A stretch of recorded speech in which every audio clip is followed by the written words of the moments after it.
All right, folks, the watch list video here for Tuesday, April 2nd. Throw that up real quick. Pause the video and read it if you want, if you haven't read it yet. All right, and then I'm going to slide this over. This was, I tried to highlight at least one call from the room in these videos, and I'm actually highlighting my own, which I rarely do, but I was super proud of the call and super embarrassed the way I handled it. I put in CXAI 5 buy zone first visit. I've already made a video about it and put it on YouTube. But you guys know the 5 buy zone, right? Between the 8 and the 20 on 5-minute candles. I initially had a bid at 491. By the way, right here it went down to 490, so I would have got filled.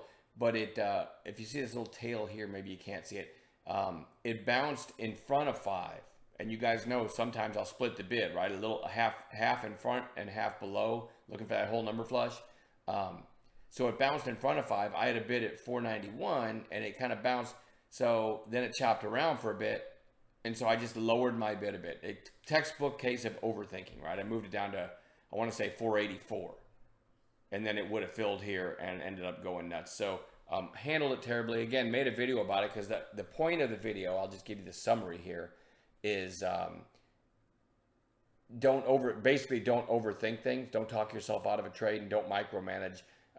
Pick your position size, place your bid, and let either you get filled or you don't. But overthinking it is getting in your own way, and I certainly did that. However, I will pat myself on the back. It was a great idea, really strong. Couldn't find a way in, and then it came down and did everything we looked for. Whole number flush, mid 5s buy zone, right?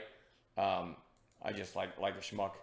I found a way to miss it. Oh, I already put that up. All right, anyway, so let's go into what we're watching for tomorrow. Love the teamwork and chat. Let's keep it going. GOEV did bounce today. I'm just keeping that on long watch. I'm not in love with that chart, but it's sort of in place, so I'm going to watch it. BLDP had nice news, pretty strong close, so maybe a follow-through day tomorrow. EH, an inside day after Thursday. The market was closed on Friday, so after Thursday's breakout attempt, right? An inside day, so I think it is definitely worth having on watch. LAC, I've been talking about this for a while. You had the gap up here, but it sold off, and you're really kind of coiling there. So I still think that deserves to be on watch. Lithium play.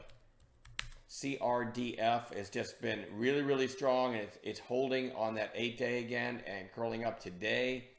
It still feels extended, but I am going to watch it. SOL.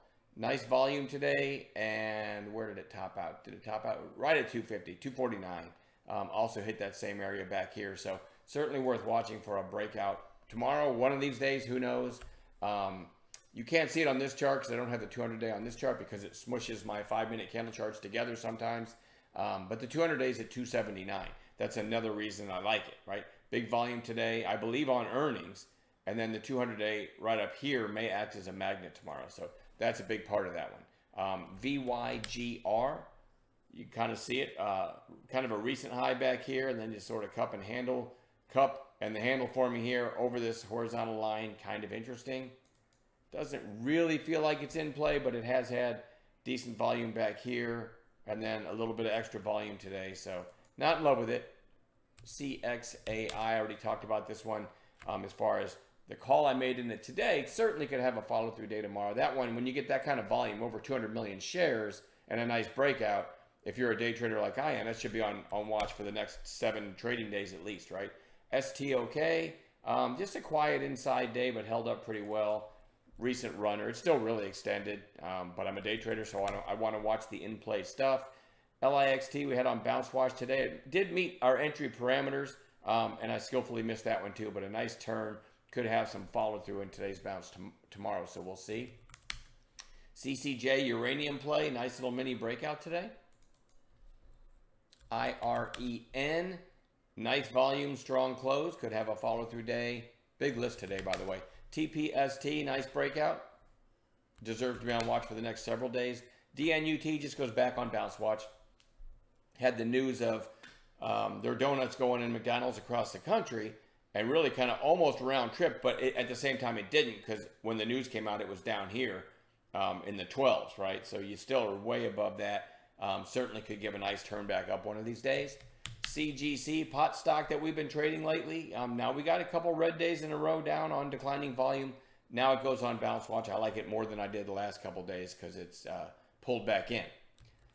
DJT. There you go. Goes back on Bounce Watch. I had it on Bounce Watch coming in today. Sold off. I made like $1.50 on some shares in this one today on the call I made in chat. Definitely want to watch it again as a bounce play tomorrow. You guys know how we play those if they set up, right? Reddit has only been trading for 7 days, but the last 4 just stair steps down. It's got that clean, could bounce one of these days look, right? So it goes on Bounce Watch. That's RDDT. And then lastly, CZOO, which I'll zoom in for you, had this huge move from like $2 to 20-ish, right? Now you got a couple red days in a row. Pretty low volume today, so I am going to put that on Bounce Watch because it is definitely a recent high flyer. I've babbled long enough. We'll see you guys in the chat room in the morning. Have a good night.